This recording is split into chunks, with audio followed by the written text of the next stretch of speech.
नमस्कार दोस्तों, मेरा नाम है आकाश और आप सभी का एक बार फिर से मेरे YouTube channel A to Z study में बहुत बहुत स्वागत है। और आज की क्लास में मैं आपको पढ़ाऊंगा क्लास थर्ड हिंदी का पाठ नंबर 3 चांद वाली अम्मा।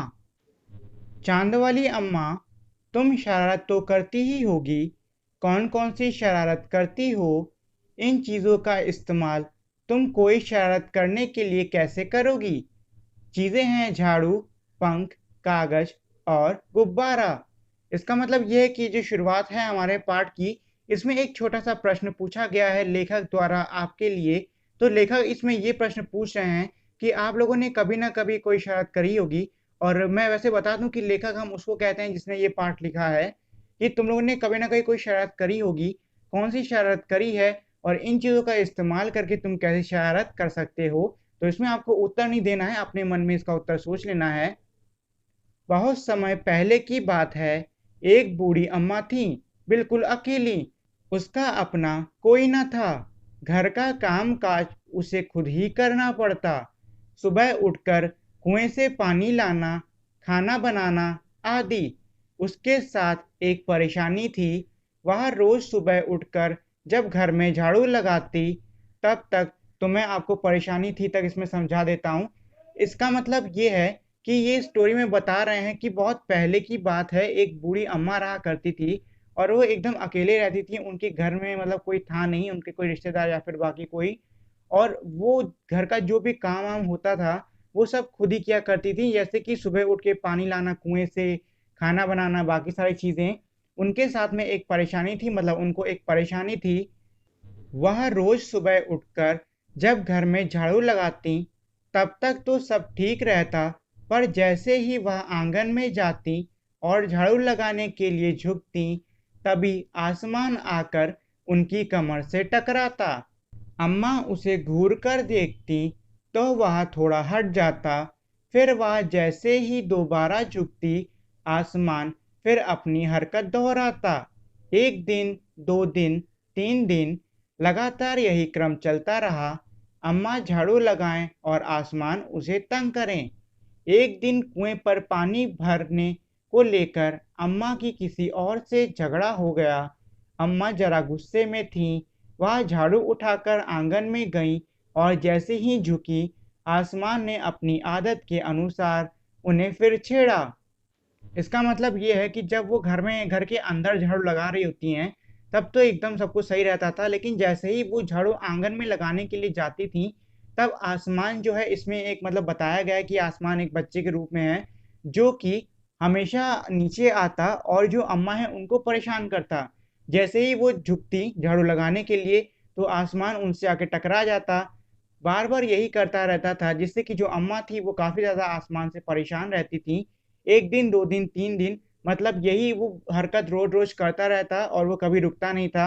एक दिन की बात है, अम्मा कुएं के पास पानी भर रही थी, तो पानी भरने को लेकर उनकी किसी से लड़ाई हो गई। अम्मा गुस्से में थी। वो घर लौटी और झाड़ू उठाकर फिर से आंगन में झाड़ू लगाने के लिए चल दी। आसमान ने फिर से अपनी आदत के हिसाब से अम्मा को परेशान करना भी शुरू कर दिया। अम्मा ने आओ देखा ना ताव और कसकर एक झाड़ू आसमान को दे मारी। आसमान हट गया, पर वह भी अपनी आदत से मजबूर था। दूसरी बार फिर अम्मा को झुकते ही टक्कर मारने लगा। अम्मा ने फिर पूरी ताकत से उस पर वार किया। इसका मतलब ये है कि अम्मा ने काफी ज्यादा, एक तो पहले से गुस्से में थी कुएं की बात को लेकर, तो जैसे ही आसमान ने आकर उनको टक्कर मारी, तो अम्मा गुस्सा आ गई। उन्होंने खूब तेजी से झाड़ू उसको दे मारी। लेकिन ये जो हमारा आसमान था ये हट गया, इसे झाड़ू नहीं लगी। अम्मा फिर से झाड़ू लगाने लग गई। लेकिन ये जो आसमान था ये अपनी आदत से मजबूर था, मतलब इसको अब आदत पड़ चुकी थी अम्मा को परेशान करने की। तो वो जैसे ही फिर से झुकी, आसमान ने एक बार फिर से उनको टक्कर मार दी। आसमान को शरारत सूझी। इस बार उसने झाड़ू पकड़ ली। उधर अम्मा भी झाड़ू पकड़े थी। रस्साकसी शुरू हो गई। झाड़ू का ऊपर वाला हिस्सा आसमान पकड़े हुए था, तो नीचे वाला अम्मा। दोनों छोड़ने को तैयार नहीं थे। अम्मा चिल्लाई, छोड़ मेरी झाड़ू, मेरे पास एक यही झाड़ू है। तब भी आसमान ने नहीं छोड़ा। बूढ़ी अम्मा कब तक रस्साकसी करती थक गईं। आसमान ने झाड़ू खींचना नहीं छोड़ा। अब वह झाड़ू के साथ ऊपर उठने लगा। उसके साथ-साथ झाड़ू पकड़े हुए अम्मा भी ऊपर जाने लगी। वह चिल्लाई, मुझे नीचे छोड़ दो। आसमान ने कहा, अम्मा, अब मैं तुम्हें नहीं छोड़ूंगा, ले चलूंगा ऊपर, वहीं झाड़ू लगाना। इसका मतलब ये है कि जब दूसरी बार अम्मा ने आसमान को मारने के लिए झाड़ू घुमाई, तो आसमान ने वो झाड़ू पकड़ ली और दोनों आपस में खींचातानी करने लग गए। अब जैसा कि आप लोगों ने इस पार्ट में पढ़ा है कि अम्मा बूढ़ी हैं, तो सीधी सी बात है, बूढ़े लोगों में उतनी ताकत नहीं होती है, तो अम्मा थोड़ी देर बाद थक गईं। अब जो अम्मा थी, अब वो तो थक चुकी हैं, वो अपनी तरफ से ताकत नहीं लगा रही हैं, लेकिन जो आसमान था, वो हार मानने को तैयार नहीं था और वो धीरे-धीरे अब झाड़ू को लेकर उड़ने लगा। और क्योंकि झाड़ू को अम्मा ने भी पकड़ा हुआ था, तो अम्मा भी झाड़ू के साथ में उड़ गईं। तो अम्मा चिल्लाने लग गईं कि मुझे छोड़ दो, मुझे छोड़ दो, मुझे जाने दो। अम्मा अब झाड़ू नहीं छोड़ सकती थीं, क्योंकि वह ऊपर पहुंच चुकी थीं। तभी उसे वहां चांद दिख गया। झट अम्मा ने पैर बढ़ाया और चांद पर चढ़ गईं, पर झाड़ू नहीं छोड़ी। आसमान को फिर शरारत सूझी। उसने सोचा, अम्मा तो चांद पर चढ़ गईं, यदि चांद उसकी मदद करेगा तो मैं हार जाऊंगा, इसे यहीं रहने दूं। ऐसा सोचकर उसने झाड़ू छोड़ दी। अम्मा झाड़ू सहित चांद पर ही रह गईं। वह इतनी थक गई थी कि झाड़ू पकड़े पकड़े ही चांद पर बैठ गईं। आसमान ऊपर चला गया। उस दिन से आज तक बूढ़ी अम्मा झाड़ू पकड़े चांद पर बैठी हैं। और इसके लेखक हैं तारा निगम। इसका मतलब ये है कि अम्मा अब झाड़ू नहीं छोड़ सकती थी, क्योंकि वो अब झाड़ू के साथ में उड़ते-उड़ते काफ़ी ज़्यादा ऊपर आ गई थीं और अगर वो झाड़ू छोड़ देतीं, तो वो बहुत ऊँचाई से नीचे गिर जातीं। अम्मा को पास ही में एक चाँद दिखा और उन्होंने क्या किया कि वो उस चाँद पे चढ़ गईं ताकि आसमान से बच सकें। अब अम्मा को चाँद पे चढ़ा देख के आसमान ने ये सोचा कि अगर चाँद ने अम्मा की मदद कर दी, तो आसमान हार जाएगा। तो उसने क्या किया, फिर अम्मा को वहीं पे छोड़ दिया चाँद पर और फिर वो वहाँ से चला गया। अम्मा इतना ज़्यादा थक चुकी थी तब तक कि अम्मा झाड़ू पकड़े-पकड़े ही चाँद पर बैठ गईं और वो आज तक वहीं पर बैठी हुई हैं। तो ये तो थी हमारे इस पार्ट की कहानी। आइए अब इस पार्ट में कुछ प्रश्न उत्तर हैं, हम उनको भी कर लेते हैं।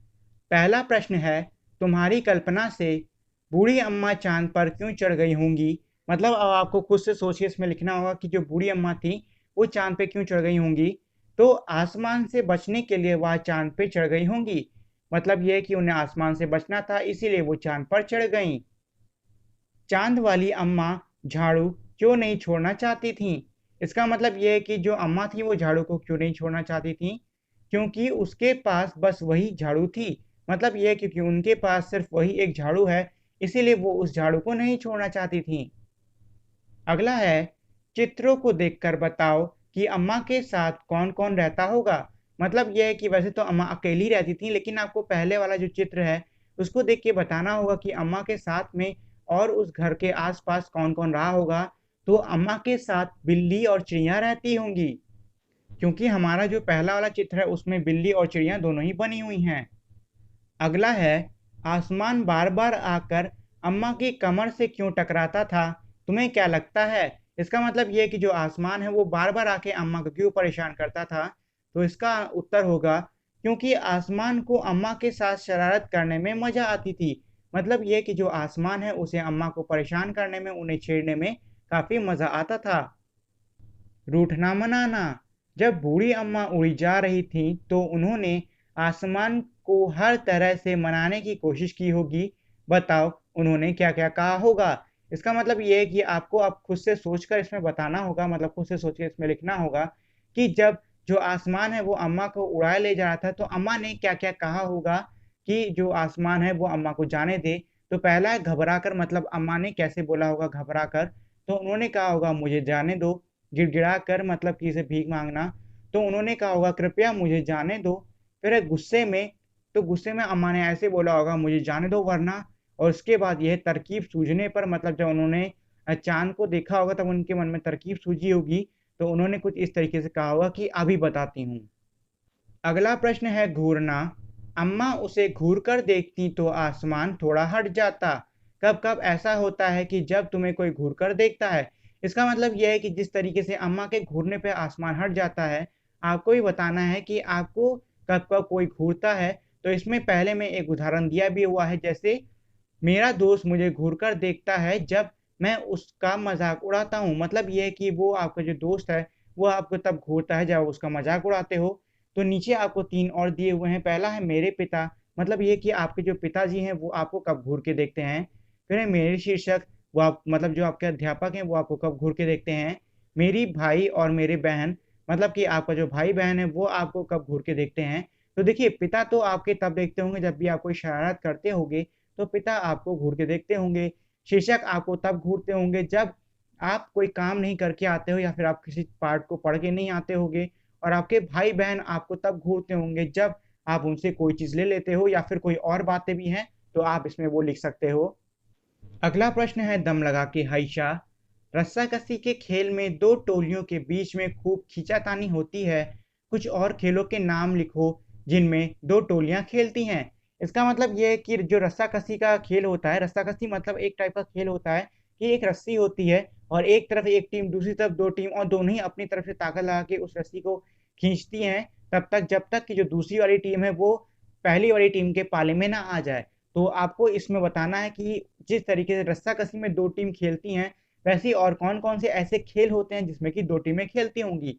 तो 2 टीमें हमारी क्रिकेट में खेलती हैं, फुटबॉल में खेलती हैं और बाकी जो 2 बचे हैं वो आपको खुद से ही लिखने होंगे। अगला प्रश्न है साफ-सफाई। घर की साफ-सफाई करने के लिए किन-किन चीज़ों का इस्तेमाल होता है? तो इसमें आपको लिखना है कि घर की जब साफ-सफाई होती है, तो किन-किन चीज़ों का इस्तेमाल होता होगा। तो वो चीज़ें हैं झाड़ू, पोछा, बाल्टी, पानी, फ़िनाइल और डिटर्जेंट। अगला है किन-किन मौकों पर तुम्हारे घर का सारा सामान हटाकर खूब ज़ोर-शोर से सफाई होती है? मतलब ये कि आपको इसमें लिखना होगा कि ऐसे कौन-कौन से मौके होते हैं कि जब आपके घर में ना सिर्फ़ सामान-वामान हटता है बल्कि खूब अच्छे से पूरी साफ-सफाई करी जाती है।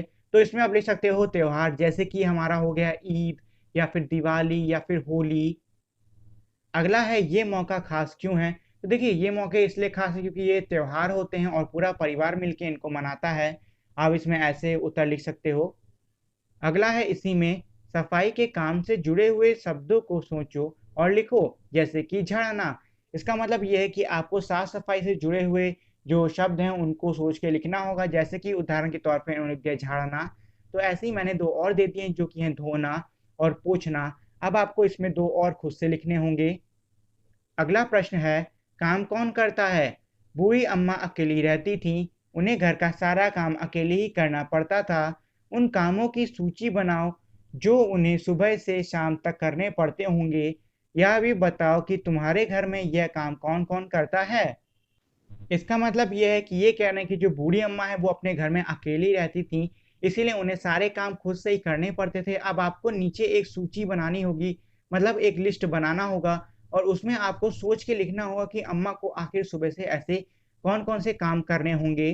तो इसमें आप एक तरफ काम लिख सकते हो, जैसे कि सुबह उठना, झाड़ू लगाना, खाना बनाना, उसके बाद उन जो खाना बनाया जिस बर्तनों में बनाया है, उन बर्तनों को धोना और इसके बाद फिर आपको नीचे दूसरी तरफ लिखना है मेरे घर में ये काम कौन करता है? जैसे कि देखिए झाड़ू लगाने का काम हो सकता है आपकी मम्मी करती हों, खाना बनाने का काम भी आपकी मम्मी करती होंगी, हो सकता है बर्तन-वर्तन में आपके पिताजी या फिर बाकी जो घर के मेंबर हैं वो थोड़ी बहुत सहायता करा दें और बाकी सारी कामें तो जैसे जो काम है वैसे आप अपने हिसाब से इसमें लिख सकते हो। इसी में दूसरा है, तुम कौन-सा काम करते हो? अपने कामों के बारे में बताओ। इसका मतलब ये है कि अब आपको बताना है कि आप कौन-सा काम करते हैं और आपको अपने कामों के बारे में बताना होगा। तो घर के काम, देखिए अगर आप कोई स्टूडेंट हो, आप कोई छोटे बच्चे हो और तो मैं आपको बताता हूँ कि आप क्या-क्या काम करते होंगे। आप सुबह उठते होंगे, फिर ब्रश-व्रश करते होंगे, उसके बाद फिर सुबह का नाश्ता, उसके बाद पढ़ाई-लिखाई और थोड़ा बहुत खेल-कूद। फिर उसके बाद घर के बाहर के काम मतलब कि जो आप घर के बाहर के काम करते हो वो कौन-कौन से? तो देखिए, खेलने के लिए कई बार आप घर के बाहर चले जाते हो जैसे कि क्रिकेट खेला और बाहर से नहीं तो कुछ दुकान से सामान ले आए और भी छोटी-मोटी चीज़ें, तो वो सब आप इसमें लिख सकते हो। अगला प्रश्न है, कितने नाम, कितने काम?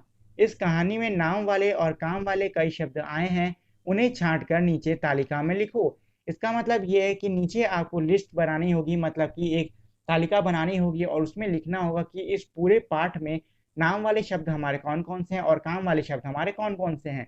तो देखिए, नाम वाले शब्द जिसमें किसी का नाम हो, जैसे कि चांद और अम्मा, मैंने 2 दे दिया है, बाकी के 2 आपको खुद से करने होंगे। और काम वाले शब्द जिसमें कोई काम हो रहा है, जैसे कि उठना, मतलब कि उठना ये हमारा काम हुआ, झाड़ू लगाना ये भी हमारा काम हुआ। अब आपको इसमें 2 और काम वाले शब्द खुद से देने होंगे। और इस पार्ट का आखिरी प्रश्न है तुम्हारी शरारत। अपनी किसी शरारत के बारे में लिखो। तो देखिए, अब आपको आपकी कोई ऐसी शरारत या फिर मतलब कि आपकी कोई शैतानी है जो कि कभी आपने करी हो, आपको उसके बारे में इसमें लिखना होगा। और शुरुआत इस तरीके से होगी, अरे आसमान की शरारत तो कुछ भी नहीं, मैंने तो एक बार। अब देखिए, आपको इसमें लिखना है कि आसमान की शरारत तो कुछ भी नहीं, मतलब कि आप कह रहे हो कि आसमान ने तो बहुत छोटा सा काम किया है, मैंने तो एक बार। अब आपको इसके आगे आगे मतलब पूरी कहानी बना के लिखनी होगी कि आपने एक बार क्या किया, कैसे किया, और छोटी सी पूरी सी एक कहानी बना के इसमें लिखनी होगी। और इसी के साथ में हमारी आज की क्लास यहीं पे ख़त्म होती है। आप सभी का मेरे इस वीडियो को देखने के लिए बहुत बहुत धन्यवाद। अगर आपको ये वीडियो अच्छी लगी हो तो प्लीज़ मेरी इस वीडियो को लाइक करें, शेयर करें, और अगर आप मेरे इस चैनल पर नए हो तो इसे सब्सक्राइब करना ना भूलें। मिलते हैं हम अब अगली वीडियो में, तब तक के लिए नमस्कार।